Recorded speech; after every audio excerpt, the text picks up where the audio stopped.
When it comes to what your family eats and drinks, you know your choices matter. You're the expert because you know what fits your life. And getting it right starts with good information. That's why America's beverage companies are sharing more information about our ingredients at goodtoknowfacts.org. No spin, no judgments, just the facts straight from the experts for more than 140 beverage ingredients. Visit goodtoknowfacts.org.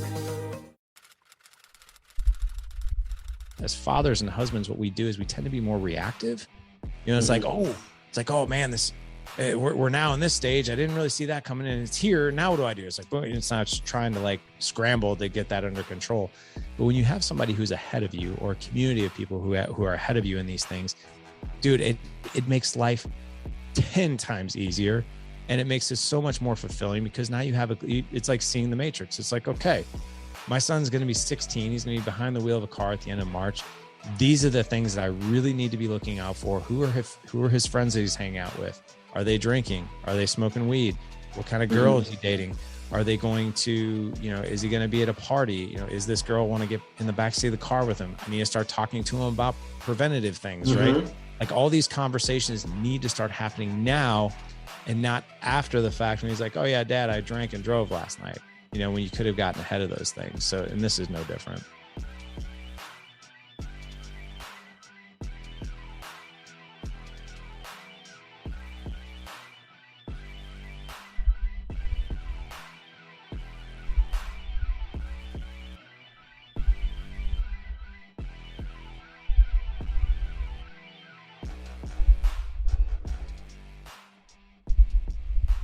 What's going on, guys? You are here for another episode of the podcast, The Determined Society. Today, I have a very special guest, someone that I truly look up to. I've been following for a little bit over a year now. And what I've learned is this guy gives out so much valuable information to empower men to become the men that they are striving to be. Amazing husbands, legendary fathers, empower them in their mental, emotional, physical, and spiritual journeys. I have with me an author of 2 books, a husband, a father of 4 energetic boys, the creator of the podcast, The Dad Edge, Larry Hagner. Thank you so much for being here today, man. I'm excited. What is going on, man? It's good to see you. Thank you so much for the amazing intro. And yeah, energetic. That's definitely an adjective, man. It's like a frat house around here. Dude, it's funny because, I obviously follow you on all the social platforms, and I have a son. I have 3 kids. I have a son who's 8, a daughter who is 5, and a daughter who is 3. And energetic is chaotic. It's controlled chaos in my household. And I look at you and I admire everything that you do and the information you put out there for men and young fathers, because it's super necessary. And, when you talk about that adjective energetic, walk me through that. Cause I watched a video of your household last night. I was like, oh my gosh, this guy, it's amazing. That is a typical night, my friend. So yeah, I have 15, 14, 8, and almost 6 now. I'll have a 6-year-old as of 2 weeks. So yeah, like our Sunday yesterday, we just really enjoyed, some family time with the boys. And basically we hardly left the house the entire day, except for me and my 14-year-old went to go train yesterday. And literally we were watching football as a family. We had Connect 4 out, we had Uno out, we had Trouble out. My other son's doing homework. My other son is doing drawing. My other son is playing this other game where he's trying to, I can't remember. I think it's called Traffic Jam, but it basically, you have to get this car out of traffic, but you have to use your mind and logic. You can only move things certain ways. And it was just mad chaos. And we got the dog in there too. And it's loud, and there's dishes everywhere. There's stuff everywhere. There's food everywhere. And it's just that's our house. It literally looked like a frat house last night. So yeah. No, it was awesome, man. I saw all these games. I saw the game on in the background. You're almost, I would think, what is it? Your almost 6-year-old was just mowing down on popcorn on your couch. And, those are moments that, those are the moments that you look back on and realize those were actual memories. Yeah. And at the time, it's like, I know how I would be. I look around, I'm enjoying the controlled chaos of the family. I'm looking around like, oh my gosh, I'm going to have to clean this up in a second. Right. Mm-hmm. But the reality is, kids, they're not going to remember how clean their house was. They're not going to remember how regimented everything was. They're going to remember all the cool memories that they created with you and your wife. That is so true. They don't, and I was just having a conversation with another guest who came on the podcast last week, and he was joking around saying, like, I don't even know if my kids know exactly what I do, nor do they probably even really care. Like, they just want to know, like, hey, am I around, like, at nighttime? Like, what do our conversations look like? Do we spend time together? All those things. And yeah, my wife and I are pretty tidy people, like, we try to keep the house clean. It's virtually impossible. It's like a treadmill of dirt at all times, that you're cleaning up. But my wife and I have talked a lot about this, and that is, it's memories over a clean house, right? Now it's still orderly, right? There's still, but at the same time, this is what we keep saying. There's going to come a day where there are no more shoes on the ground. There's going to come a day where there are not backpacks on the ground and popcorn in between your couch cushions and socks on the floor, and no kidding around. I say this out loud, sounds crazy. Half-eaten peanut butter and jelly sandwiches on the bathroom sink. I don't even know how those get there, but they got there. And, our house is going to be quiet, and our house is not going to be loud, and it's going to be clean. And I'm not looking forward to that at all. In fact, I got a really heavy dose of that a few months ago, where my wife, I think my oldest son was, he was like off with friends, and then she had the other 3 boys at her parents' house, and she's like, hey, enjoy your time, here at the house. And it was the first time in years, my house was quiet. Like, I mean, really quiet, to where, like, I was like, oh, I just watched TV. I turn on the TV. And what I realized going through the TV is, I was like, I don't know any of these shows that are on, not one of them. And a movie, like, I can't remember last time I knew the latest movies that were out. And I found myself, like, literally twiddling my thumbs. And it was one of the most uncomfortable feelings that I ever had. So that moment of silence that we all yearn for, right? When our kids are just so loud and it's crazy and it can be obnoxious, it can be annoying, is that the sound of silence is deafening and it's lonely. And it gave me a real smack in the back of the head of, like, I'm going to turn around and this is going to be my life. And I can either be annoyed, right, with all the craziness and the chaos and the popcorn and the half-eaten peanut butter and jelly sandwiches on the bathroom sink, and or I can embrace it and enjoy it. And because to be really honest with you, this sounds like super simple, right? Mm-hmm. The shit that happens in my house is hilarious. Like, if you look at it that way, it can be hilarious or it can be annoying, right? Or it could be both.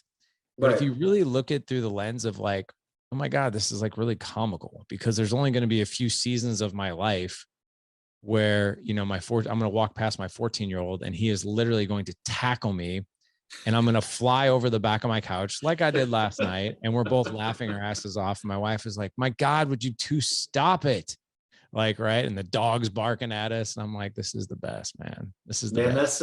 That's some cool shit, man. Because, I'll be the first to admit, right? I will be the first to admit that, a lot like you, when you had your first child in 2006, my son was born in 2013. And I quickly realized, I don't know what the hell I'm doing. And this whole time, I'm sitting here every single day as a father and as a husband, I'm learning throughout these moments. And there's certain moments where I fall short of that, just allowing the joy of what's happening, like you getting tackled, right? There's times, like, if my son jumps on me or my daughter jumps on me, and I'm in this zone to where I'm super worried about, building my business. Who do I have on the podcast tomorrow? How many coaching programs have I sold today, or whatever it is? I'm going to miss that moment. It's very true. I'm so done with that. Like, you know, it was one of the biggest reasons when I was just like, oh my gosh, I'm going to reach out to Larry and see if he responds, because I perceive you as a dude that truly does have it together in that category, right? What's that journey been like for you? It hasn't been pretty, you know, it's been, and when you say the journey, I'm guessing that maybe the work-life integration, is that more what you mean? Work-life, yeah, the work-life integration and the ability, because, you know, I've done my background, I did my homework, right?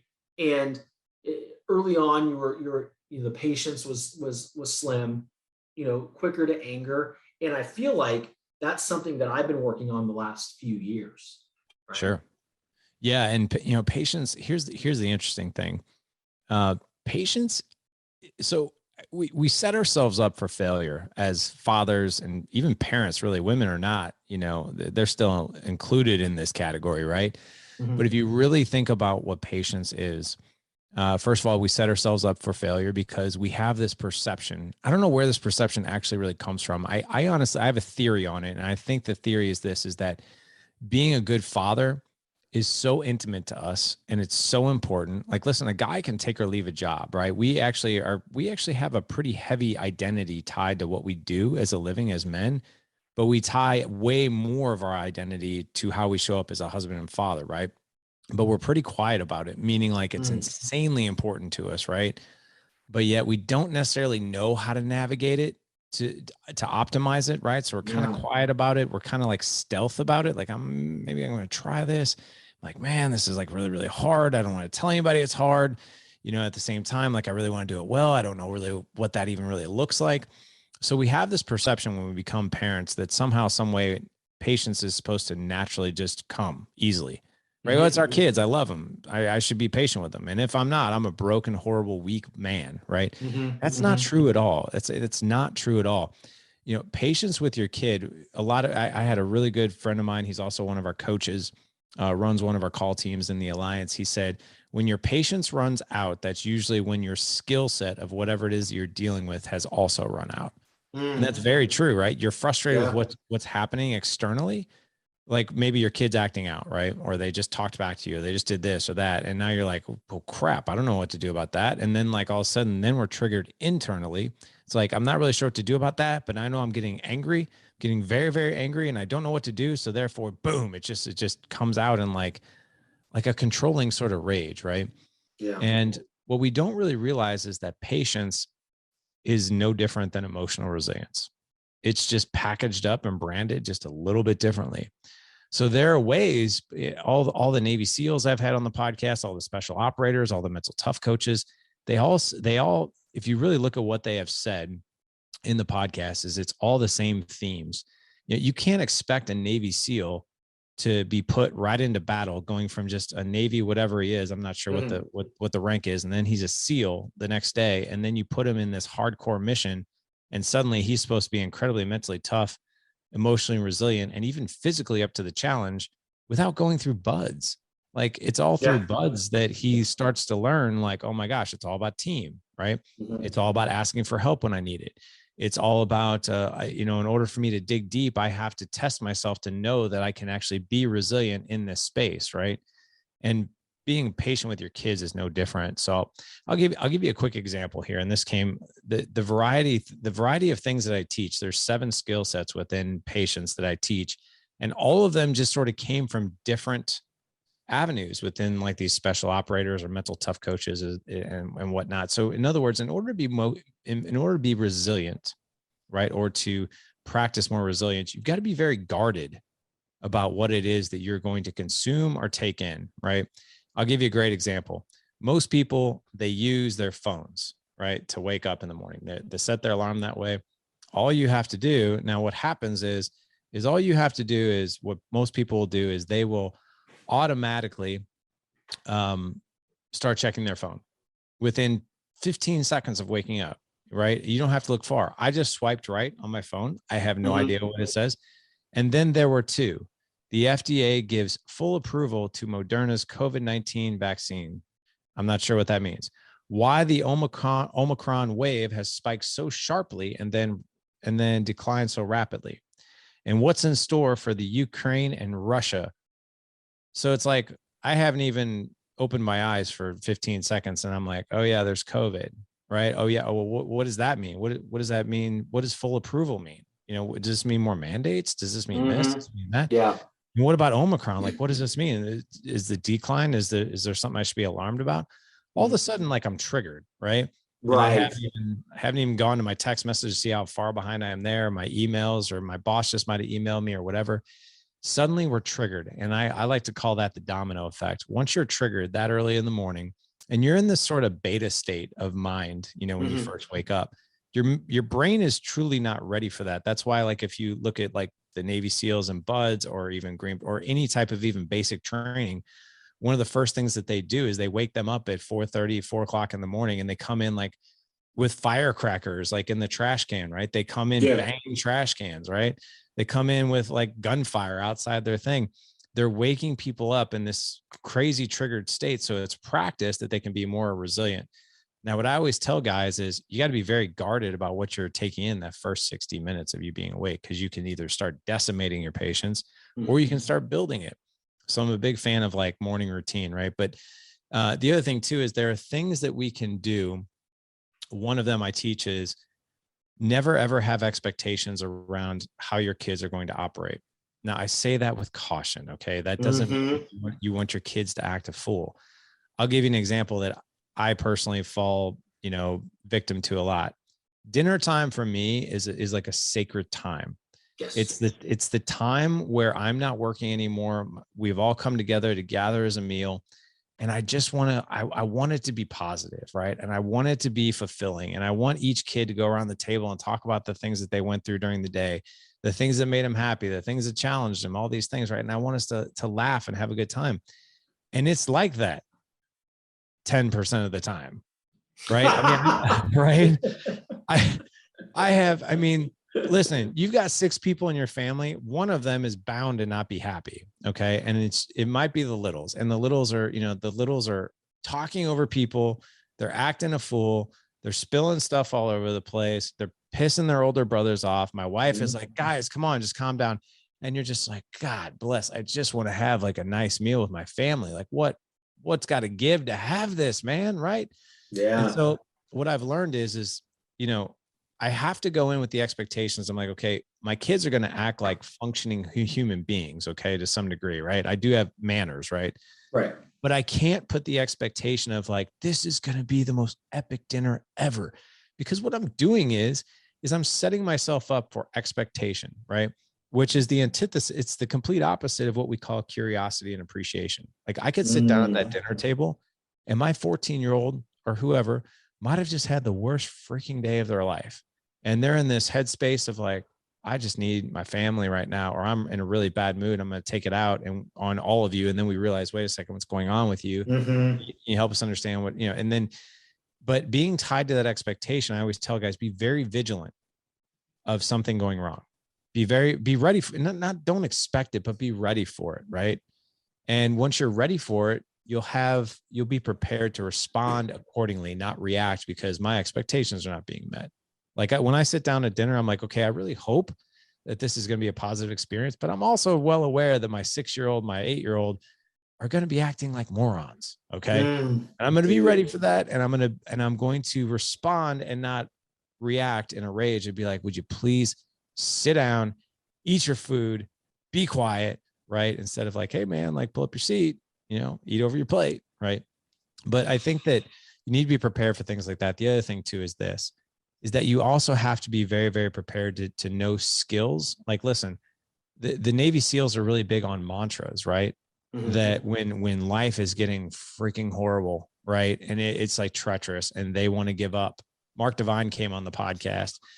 He is, he's the founder of Unbeatable Mind, and he wrote the book, Unbeatable Mind and SEAL Fit and all these things. And he still uses this mantra to this day. He's like, when life is hell and I am getting cut open and salt is being poured open to my wounds, looking good, feeling good, I ought to be in Hollywood. He's like, it's that mantra that brings me back to no matter what is going on outside of me, I am anchored and I'm ready, right? I am not completely raging out, losing all logical thought and emotional resilience because of what's happening out here. Right. He's like, you can't go to battle unless you have that mindset, and ours, the way we interact with our kids, is no different. And so the good news is, I'll finish here, is that you can learn these skills, right? And if you feel that patience should come naturally to you, you're not alone. But for the love of God, if you're listening to this podcast and that's the way you're feeling from this moment on, I want you to make an oath to yourself, all your listeners, do not put that expectation on yourself anymore. Just simply be like, hey, I just don't have this part of my life mastered yet. I'm going to go learn some things on emotional resilience and patience, and I'm going to be a student. It's not going to come naturally, and that's okay. Man, I'm going to tell you something. I'm smiling this whole time you're talking, because I feel like you're literally telling me, hey, Shawn, stop with your expectation bullshit. Because I'll wake up every morning at 4 a.m., right? Monday through Friday, I'm up at 4 a.m. I'm out the door by literally 4:24. I get in my truck and I'm heading to the gym, right? I got to get my workout in. I got to get my mental space in the right way. And then I'll leave the gym and I'm in this good mental space, right? I'm super creative. I'm open. I'm jotting things down on my iPhone notes for, videos I want to put out, all these different types of things, and how I'm going to help my clients, etc. And then I walk through the front door and I'm expecting everybody to be on their best behavior. And I walk in and it's like a freaking bomb blows up. Oh, yeah. Daddy, Alina did this. Dad, Mia did that. Bobby's being me. And I'm like, shit. Like right then, what I've done is I've already set myself up for a failure, right? By expecting the house to be in this frequency that I'm in right now. And what I believe, what I'm hearing you say is, come home without that expectation. Just know, like, hey, your kids might be acting like morons and complete imbeciles when you walk through that door. Like, just be ready and be constant and anchored so you can get through that moment in response, not reaction. That's what it's all about, man. Just be ready, right? Be vigilant. It's like, you don't kick down a door without thinking that there's going to be chaos on the other side, right? If you're in law enforcement or you're in the military, right? Quite frankly, it sounds kind of crazy, but your house is really no different. You're going to walk in the door, there could be chaos going on, right? And the minute we expect, like, hey, I'm going to walk in and my family's going to greet me, it's going to be sunshine, rainbows, and unicorns and this stuff, man, you're just setting you're ready to literally just have your expectations handed to you in a bag, right? That isn't so pleasant to hold on to.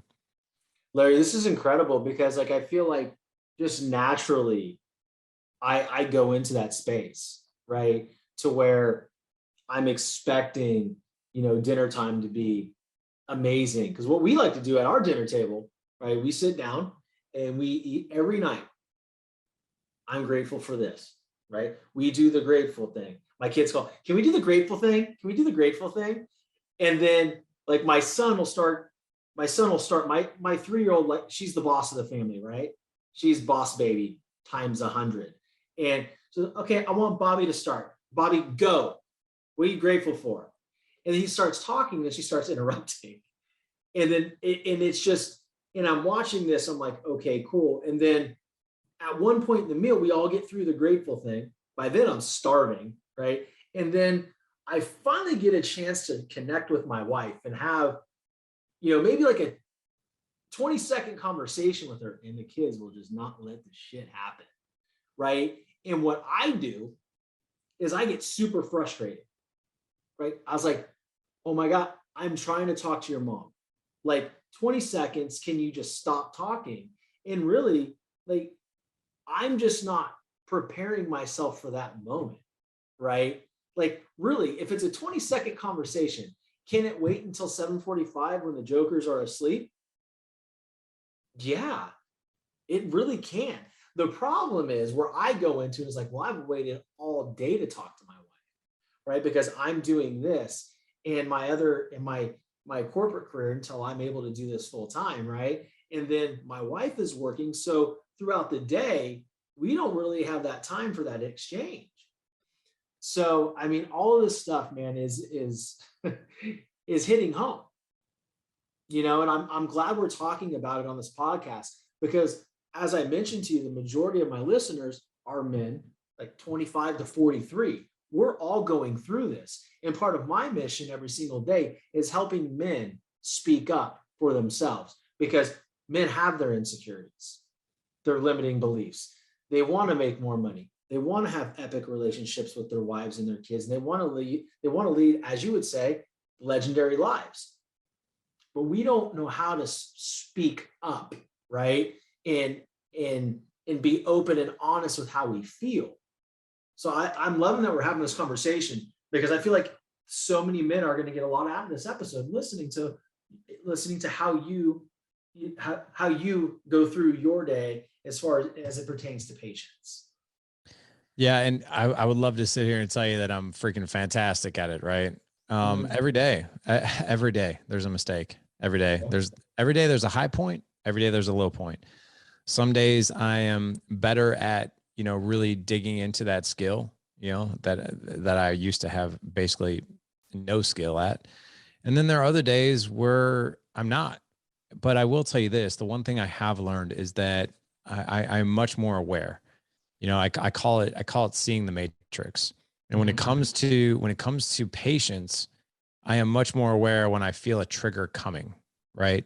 It's almost like when Neo is able to, basically predict what Morpheus was going to do next, right? Just by, and it's no different that when you exercise these resilience muscles, right? And you learn how resilience works, and when you learn how patience works, a lot of it has to do with the fact that we lose our patience because we've been triggered, right? And here's the sad part too. Sometimes we've been triggered all day, right? And it's that tiny thing. It's the milk that's spilled on the table that sent you over the freaking edge. And unfortunately, your kid's looking at you like, wow, my dad's an ass. Like he yelled at me for spilling the milk. And what he doesn't realize is his son, gosh, I'm sorry. It actually wasn't you spilling the milk. It was the 20 other things that happened before that I was dealing with. And unfortunately, the spilling the milk was the last straw. But I will say this, it's never perfection. It's no different. Last night, as you and I are recording this, right? The 49ers and the Rams played, right? The Chiefs and the Bengals played. And on one of the last drives of the 49ers and Rams last night was, the quarterback for the 49ers got run down. He was getting cornered. He was either going to be sacked or he had to lob it to somebody. Unfortunately, he did a really crappy lob, and they tipped up, and boom, Rams intercepted it, won the game. So, that's to say that, but if you look at how that guy performed throughout the entire evening, there were minimal mistakes, right? The odds of him being successful were high, right? And it's no different in baseball. It's no different than anything, right? There comes a time where, Conor McGregor knocks a guy out, and there's a time where he gets his butt kicked. It just is what it is. The secret really is to train yourself to these strategies of being more patient, more resilient. Also really understanding like, hey, what are your triggers? Like for me, one of my triggers is repeating myself to my kids. Like, dude, I hate even saying this because I sound like my own parents, but if I have to ask you to do that one more time, you're going to have your phone taken away. Or if I have to ask you this one more time, it's not going to be pretty. I don't like that. And I also don't like when, the same as you, we're trying to have a conversation, and there's always someone who's trying to speak over somebody and interrupt, right? It's like it's maddening to me. And, but I also realize that I'm triggered by those things. So when I sit down at the dinner table, I'm preparing myself. This is probably the way it's going to go, and I need to be ready for that. The other thing is this too, is that we're all human. What I think is most important are after action reviews. So if you have a bad moment with one of your kids, or you have a bad moment with your wife, or whatever it is, go back and reverse engineer what actually did happen. Like, so for instance, the night that Dad Edge started back in 2011, where I spanked my 4-year-old son, who's 14 now, he hit the ground. I'm not proud of that. I always told myself I'm never going to put my hands on my kids. I had a horrible day that day. A lot of challenges came my way. And at the time I was in medical device sales. I had just gotten word that I lost my biggest customer, and it was going to be a huge financial impact. And that was hard. My wife and I weren't really on point with our communication, our marriage, and all this stuff. And I think at that night, I came home with a bad day. She and I got into a tiff, and then my son acted out, and boom, right?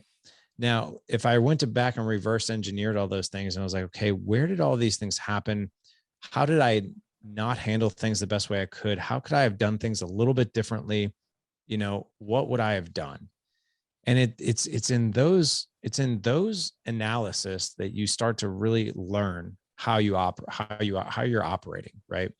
And then to prevent things off at a pass when you start to see things go down the same road. Like, I mean, listen, there have been times when me and my wife will have a challenging night or whatever and be like, hey, can you give me 10 minutes?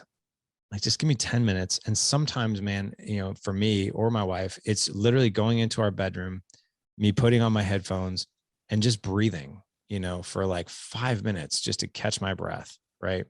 And just to do some Wim Hof breathing or just to get myself back centered. Sometimes it's like, hey, give me 10 minutes. I'm going to go for a really hard run and I'll be back in 10 minutes. My wife will do that too. And sometimes it's just allowing that other person or yourself that space and that grace to be like, let me go put my oxygen mask on for a few minutes so I can come back better. Otherwise, this is just going to keep getting out of control.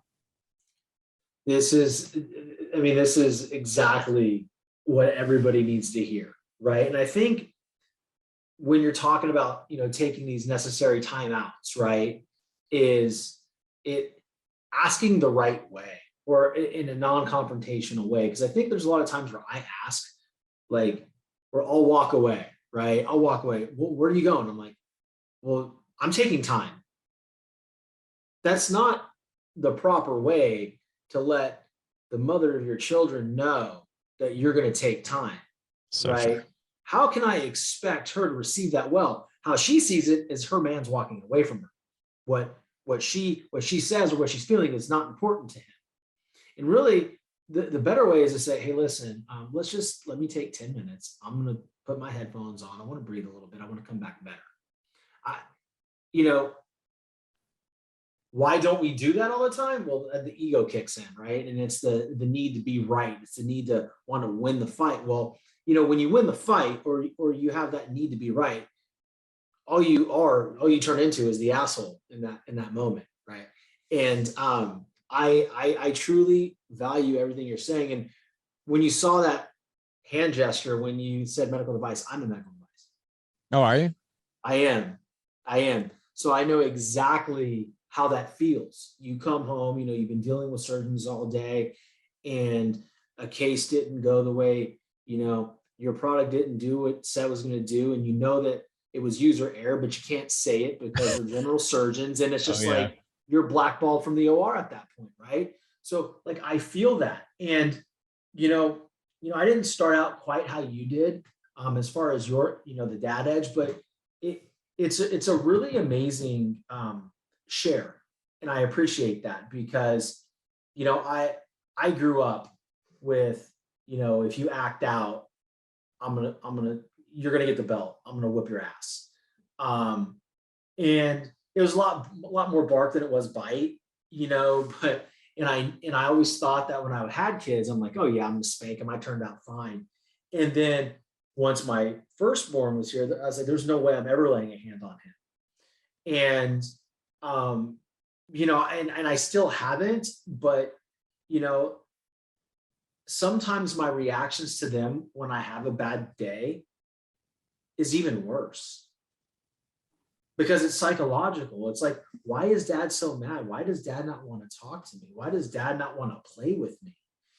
And, I guess we can segue into like one of the most important questions I have for you, because I was really just impressed with what you're doing with your oldest son right now. In fact, that's how I finally took that step to interact with you on your post, and then even send you a direct message, because that's one of the things that I feel that I struggle most with is getting out of my own way and in the frameworks of my day to create this epic memory with either one of my children. And here you are, right?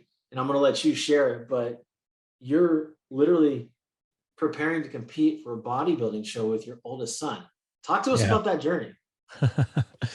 Yeah, so he's actually not my oldest. He's my second born, but they're so close in age. So my 15-year-old is my oldest, my 14-year-old is my second.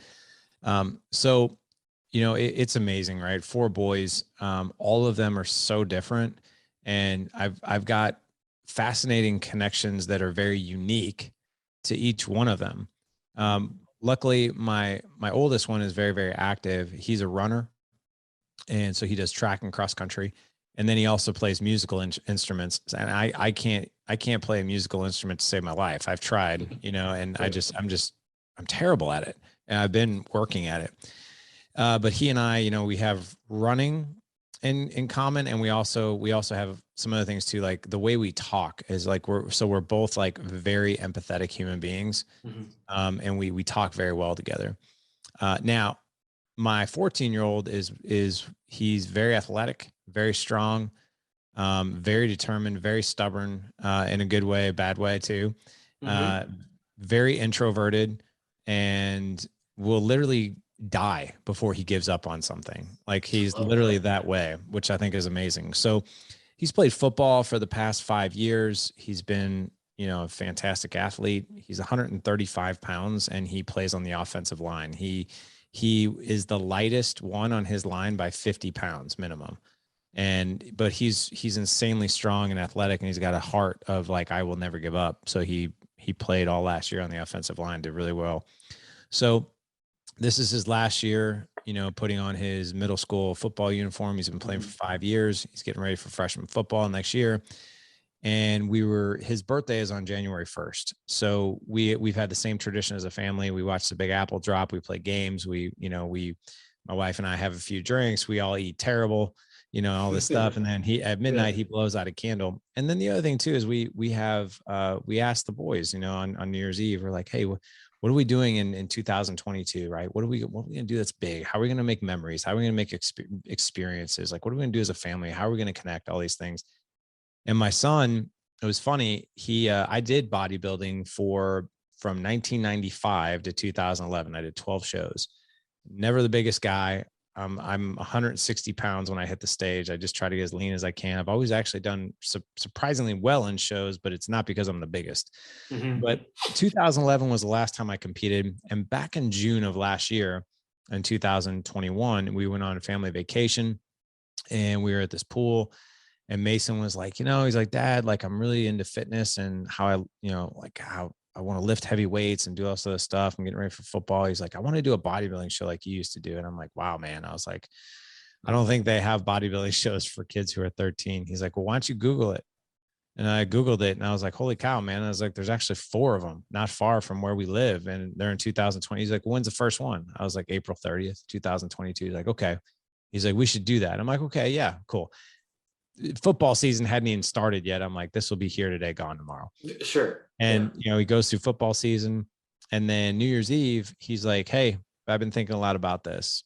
I want to do that show, and I want you to do it with me. And I'm like, dude, and I'm sorry, but I don't care who you are or what your kid calls you out on something like that. I'm like, you cannot say no to that. And no, you can't. You can't. And here's what I'll be really real with you on. Since most of your audience are men, though, I think they'll really resonate with this message. I just went to, I know I'm kind of segueing here, but this next point's important.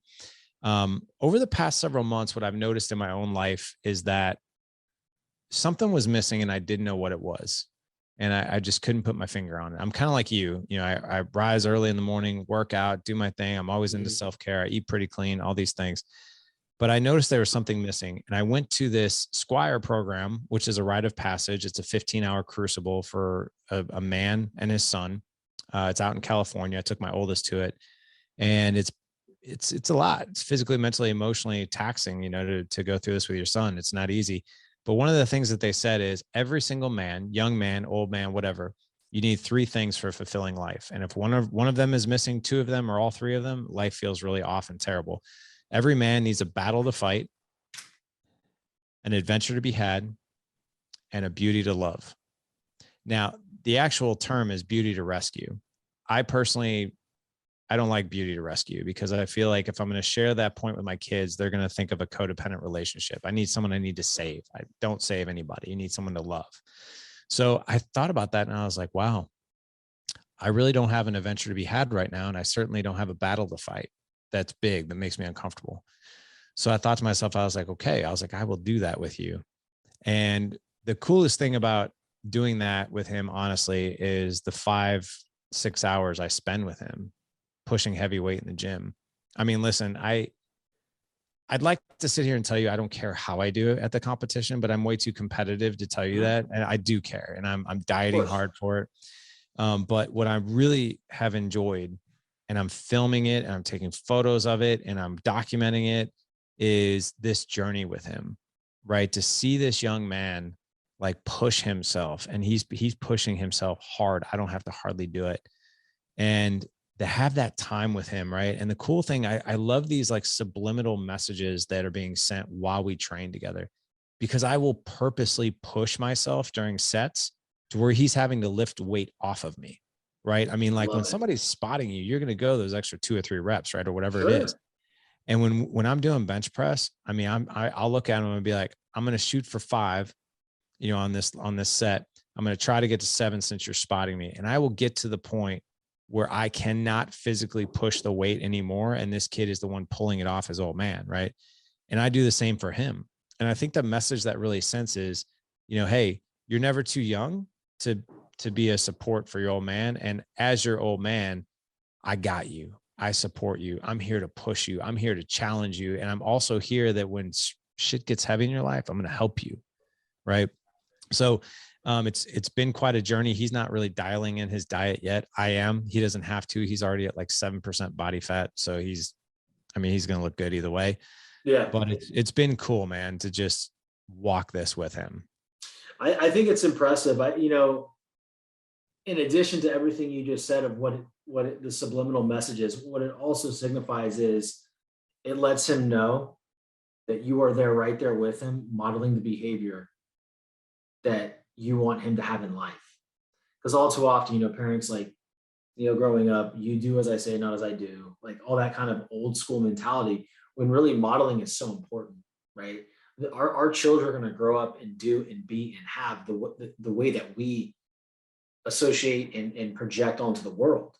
And you're right there doing it with them. And it's impressive. And I'm not, and I'm honest, I'm watching the whole thing. Right. I'm watching your weekly progress pics, dude. You're getting shredded. I'm trying, man. The body is a little bit more stubborn at 46 than it was at like 36. Yeah. But, I feel you on that, man. I'm 43 and it's like, it's just that way. Yeah.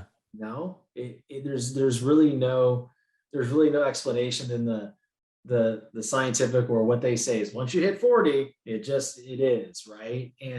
But it's impressive, man, because the launch pad of the conversation was, basically making epic memories with your children. That's what this is about. And we cannot do that without patience, right? Without preparing or, preparing for that moment when you walk through the door where it may not be what you expect. And then also to get inside your children's heads in a sense, and I don't mean that in a bad way. I mean it in a way of like, every one of your children, Larry, like different things. And you're finding a way to build memories and relationship in their own way. Yeah. It's differential. And I think it's so important. We cannot parent our children the same. They're different human beings. Totally different. Yeah. And I think you have to really, I know one of the things you want to talk about was like how you create like these memories, right? In these moments. And there's a few ways I think is so important to be able to do that. And one of the ways we go about it, and it's right in line with doing this bodybuilding show, is experiences over stuff. That's a mantra in our family. Experiences over stuff. I'll be real honest, man. I drive a shitty car. Yeah. I should say this. My 15-year-old's getting ready to drive in a month. So for the first time in my entire life, I went ahead and bought a new car. I'm actually leasing a car, so I'm not even buying it, but I've always wanted a Jeep. I went ahead and I put an order in for a Jeep, a Wrangler. I'm getting that. But I needed a car anyway, but I was just like, just one time, just for 3 years, just for 36 months of my life, I want to drive the car that I want. And that's fine. But like we shop at TJ Maxx, we shop at Marshall's, right? The kids don't have name brand clothes unless we find it on sale. Christmases are the same way. We have a minuscule budget for each kid, but then we take the money and we do something we can experience. But, kids will forget within 5 minutes something that they have, like a widget of some sort, right? But they will never forget. My son and I have been talking about this. Every time we train, we're like, let's go in this gym tonight, and let's leave it all out. Leave it all out on the bench or the table. Let's leave it all out there, right? Yeah. Because when you're 60 years old, Mason, and I probably won't be here. Maybe I will. I don't know. But you're going to remember doing this show at 14, us together, right? And we're going to remember putting in all the blood, the sweat, the tears, and everything that we had into that moment that you and I got to co-create together.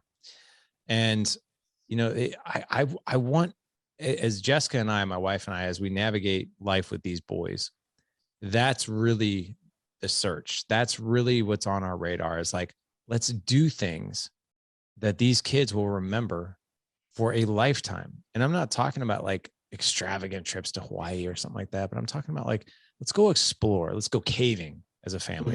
Let's go floating as a family. Let's go cliff jumping as a family. Let's, let's do like, so we're also going to go, I think, to Yellowstone. We're going to try to hit Yellowstone this year. Oh, nice. A few places in Utah. A couple of years ago, we stayed in a tiny house, and we explored the surrounding area of where we were staying at. And it's just like little things like that. We're like, oh man, do you remember we did that? It was just crazy. It was so much fun. But I think that's a pivotal thing when you're a parent, is like, there's plenty of stuff out there that we could pour onto our kids, but what experiences can we share?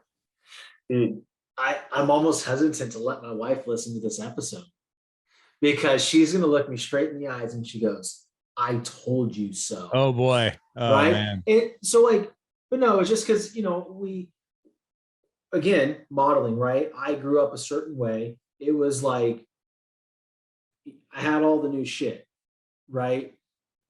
And we did things, but it was mostly me playing baseball. So I played baseball all the way up through Division I. I played at LSU, right? I was a catcher at LSU. So it's like, it was never like experience over things. It was like, my father was so insecure, right? And felt like he had to one up his brothers because that's how they were raised. Like, we always had the new shit, right? And my wife grew up in Ecuador, third world country. And, it's experiences with your family over material things. And I'm glad you said that.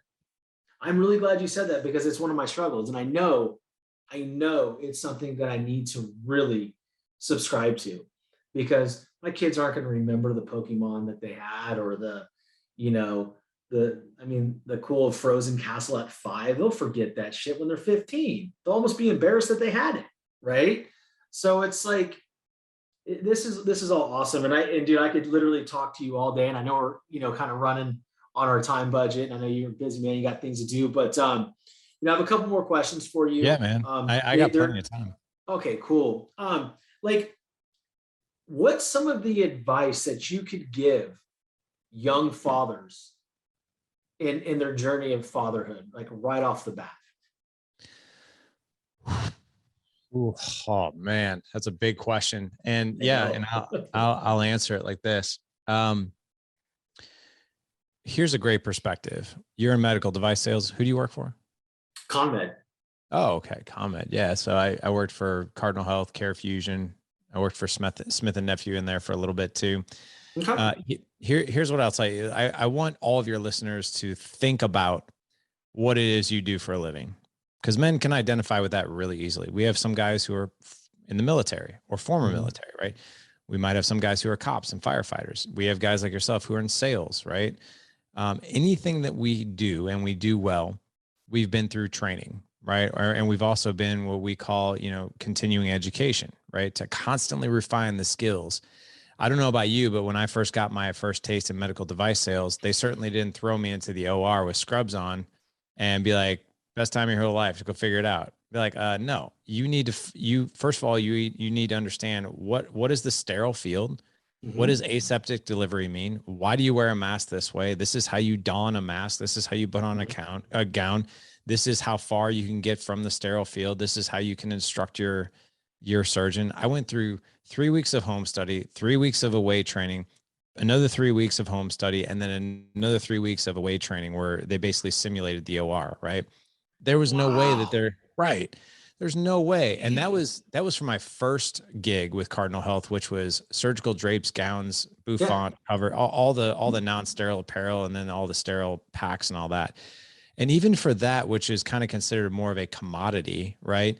You still had to really know your stuff, because you told the surgeon the wrong way or aseptic delivery improperly. It's like you screwed up the entire sterile field. Well, you know what? Being a father is no different. And here's the thing that's amiss. We're not necessarily supposed to know how to do it. And that's the perception we have. Well, I'm a man and now I'm a father. So just by natural DNA and instinct, I should know how to raise this kid flawlessly. And if I don't, I'm broken, I'm weak, and I'm this, and I'm certainly not going to ask for help, because then I'm really letting other people know that I'm broken and weak. And what I'll tell you is, do away with that belief whatsoever. Like, literally give yourself a break. Understand that your profession as a father is no different as a profession you do for a living. And I want you to think about that for a minute. If you are new to fatherhood, or you're going to be a new father, or maybe you've been doing it for a couple of years and you've been struggling with it, think about what you do for a living and how much time, effort, energy, and resources you've invested into honing that craft. And then I want you to really think about how much time, effort, energy, and resources have you honed into the craft of fatherhood and being a husband. Most of us will plan for the birth of the child more than we plan on raising the child. Most of us plan the day of the wedding more than we plan the marriage, right? And that's unfortunate, because there are skills in each one of those things. There are things that you need to learn and do that are essential and critical to your success. And I'll also say this: critical and essential to your sanity. You will drive yourself completely crazy and emotionally crazy if you are just meandering your way through it, or doing it blindly, or doing it without any guidance whatsoever. So I'll tell you this: get a mentor, get a coach, join a mastermind. And I know that probably sounds self-serving, but I say this all the time, that if you are not doing those things, if you are not in a community or an environment where people are trying to sharpen each other, like, listen, if you're in medical device sales, I have no doubt you're calling your boss, right? Be like, hey man, like, how can I do this better? Like, what do you think? Right. Or you're calling your coworkers, be like, man, this customer just said this, and I'm trying to figure out how to best position my product. I'm not really sure what to do. What do you think I should do? And we're always asking for advice. Like, how can I be better? How can I do this? How can I? But when it comes to fatherhood or marriage, it's like, oh my God, like, I don't want to tell these guys that me and Jessica haven't really connected that much, or our communication isn't on point, or I'm losing my patience with my kids. Like, listen, open up the conversation. I'm a huge fan of like counseling too. A lot of people think that, well, if I go to marriage counseling, we're broken, we're not meant for each other. Oh my God, no. In fact, go to marriage counseling as a preventative measure. Like, I honestly think, in order for you to be successfully married, I think what would be so amazing for everybody's, sanity and guidance is if you had a meeting, if you had a counseling appointment with a marriage counselor, you and your wife, every 3 months, or at least 3 times a year, every 4, right? Just to be like, hey, this is what's going on. How can we, talk about things that are ahead? It's like that productive pause. We don't go 25,000 miles without an oil change, but we'll go years without any guidance in our marriage. And then we wake up and we're like, I don't understand why she's not into me anymore. I don't understand why we don't have a connection anymore. Well, it's you've burnt out the engine. You haven't gotten any oil changes. We don't expect these things in any other area of our life, but for some crazy reason, our society and the way we think is we expect that here. And that's not the case. So what I would tell you is, get around people that are ahead of you in this. Like, I love the fact, like, in our community, like, I'm raising teenagers now, right? We have guys in the community who have raised teenagers, and they're like, hey, they're 15, like, hey, 16, dude, these are the things you need to be thinking about. And you need to be thinking about them now, before they turn 16, before they get behind the wheel of the car, before they have the girl in the car with them, before they're at a party and there's alcohol and there's drugs, and then they get behind the wheel. Are they going to call you, or are they going to drive that car? These are the things you need to think about. And I'm like, oh man, I didn't think about that. Because as the last thing I'll say is this: as fathers and husbands, what we do is we tend to be more reactive. It's like, oh man, we're now in this stage. I didn't really see that coming in. It's here. Now what do I do? It's like, boom, it's not trying to like scramble to get that under control. But when you have somebody who's ahead of you, or a community of people who are ahead of you in these things, dude, it makes life 10 times easier. And it makes it so much more fulfilling, because now you have it's like seeing the Matrix. It's like, okay, my son's going to be 16. He's going to be behind the wheel of a car at the end of March. These are the things that I really need to be looking out for. Who are his friends that he's hanging out with? Are they drinking? Are they smoking weed? What kind of girl is he dating? Are they going to, is he going to be at a party? Is this girl want to get in the backseat of the car with him? I need to start talking to him about preventative things, right? Like all these conversations need to start happening now, and not after the fact when he's like, oh yeah, Dad, I drank and drove last night, when you could have gotten ahead of those things. So, and this is no different.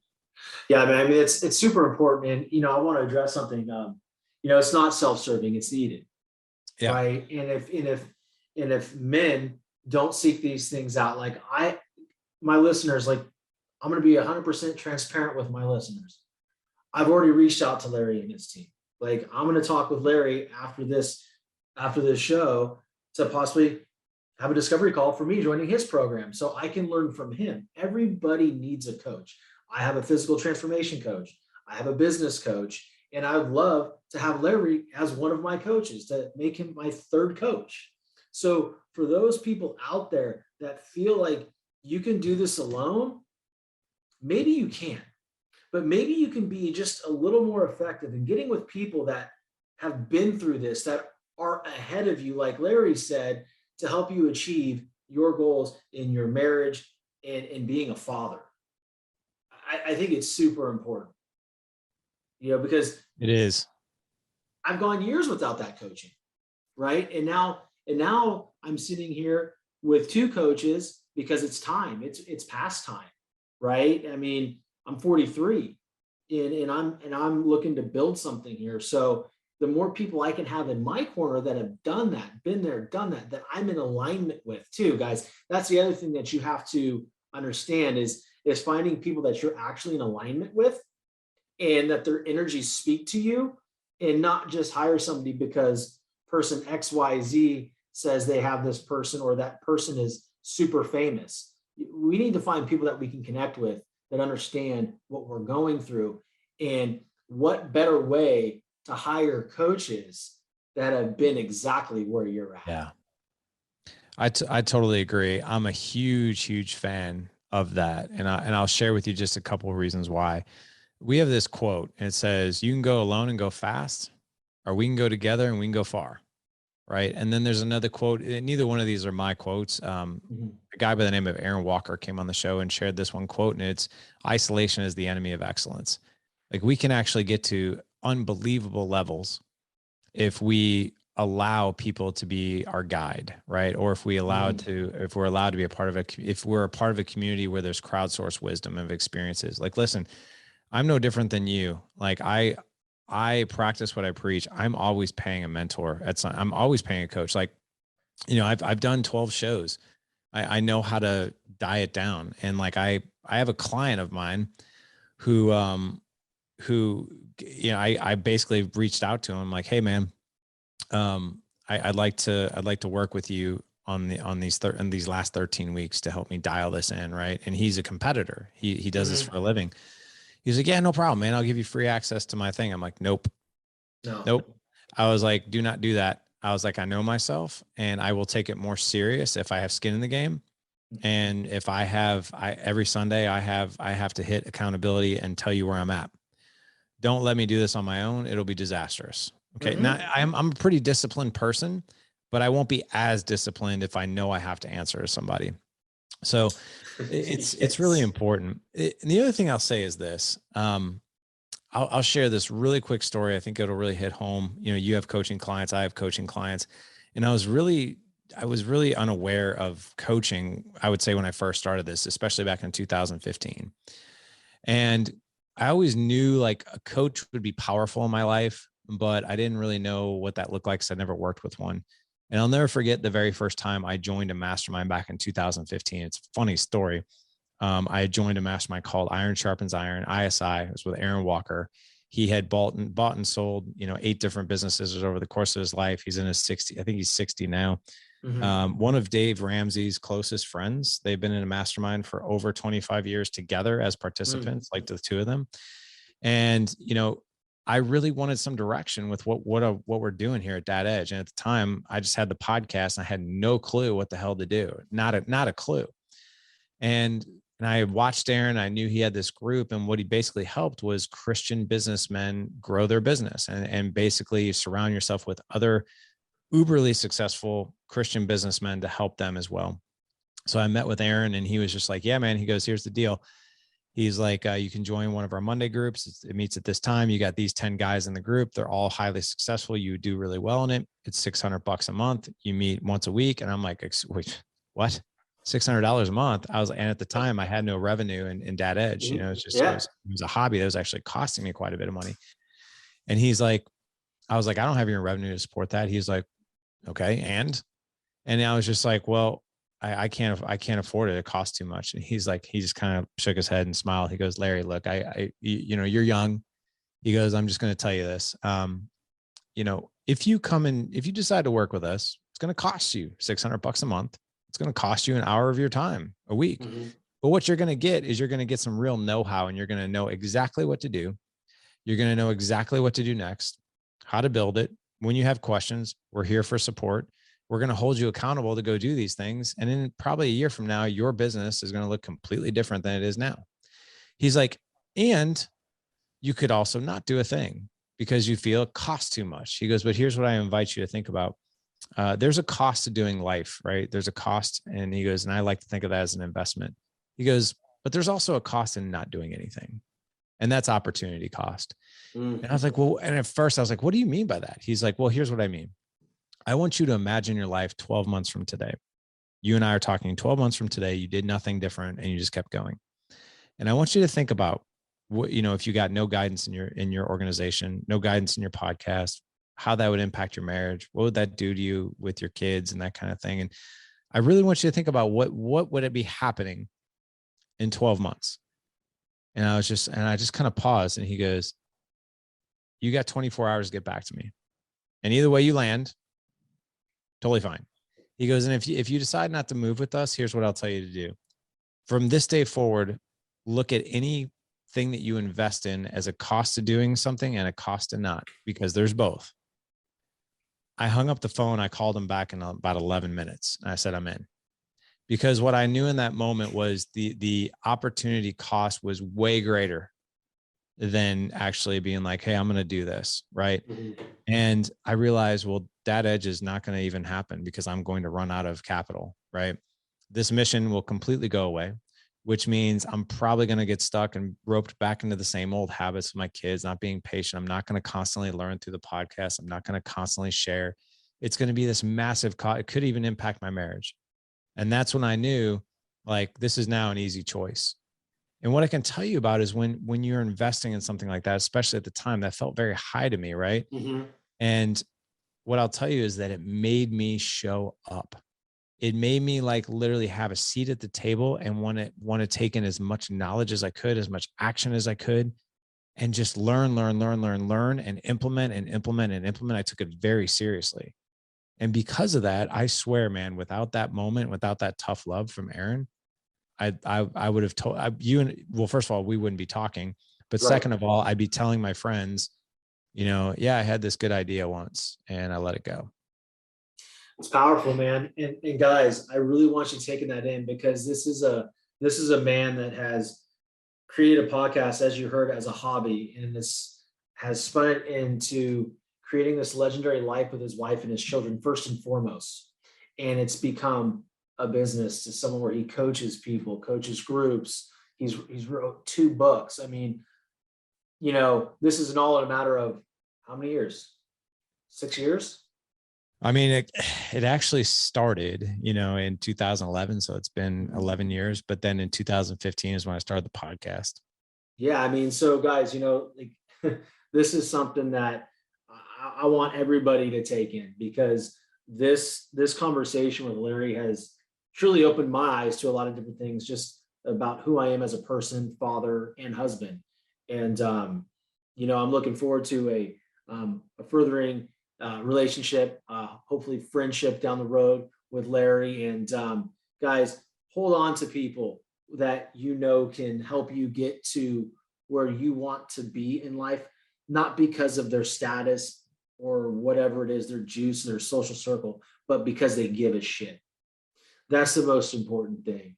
And, some of you guys are going to watch this on Spotify. You can see the video. You'll see that Larry gives a shit. For the people that are watching this on Apple Podcasts, flip over to Spotify and watch it, because you're looking at a true dude from a flyover state that has made it happen in his life and in his family's life. And with that, Larry, I got a couple questions. Yeah, man. One,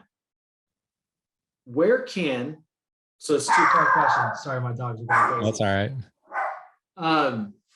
Where can my listeners find you, and how can they best support you? So the best way to find me is thedadedge.com. Everything we're doing is the Dad Edge. So Instagram, the Dad Edge, thedadedge.com, YouTube, the Dad Edge, Facebook, you can find our page, the Dad Edge. I even just recently opened up a TikTok account. I swore to myself I would never do that, but I hired my boys to manage that account for me, which is cool. I was actually shocked how many fathers are actually on TikTok looking for resources. Yeah. And so I literally just created one last week. I think we have like 4 followers right now, but that will grow, I'm sure. But I'll follow you right when I get off of this thing, man. There you go. Oh yeah. But yeah, that's the best way to find me. If our mastermind is something that, is on your mind and heart, we have Dad Edge Alliance. That's our flagship program. Then we also, now we created another program we've had now for years called Dad Edge Accelerator, which is for business owners. So we help men with their businesses. We help men with their marriages and with the experiences with their kids. We have coaches for literally all 3 of those categories in that group. I'm one of them. I'm the marriage guy. And then we actually have a CAO, which is our Chief Accountability Officer, and it's Jake Herbert. He is a former Olympic wrestling legend. All you have to do is Google him, and you'll see why he's our Chief Accountability Officer and one of our coaches. But yeah, that's the easiest way to follow me. That's awesome. That's awesome. And how they can support you is through followership, being a part of your community, looking into your masterminds. And if it's something that they're interested, fill out your application online. It's really, really simple, guys. Type in the Dad Edge onto your search engine. It'll take you right to the About Me page. It's really cool. You can learn more about Larry there, and you can find the application. More importantly, man, the most important question of the show is, how can I support you? Oh man. Here's the best way you can. So here's a way you could support now, right?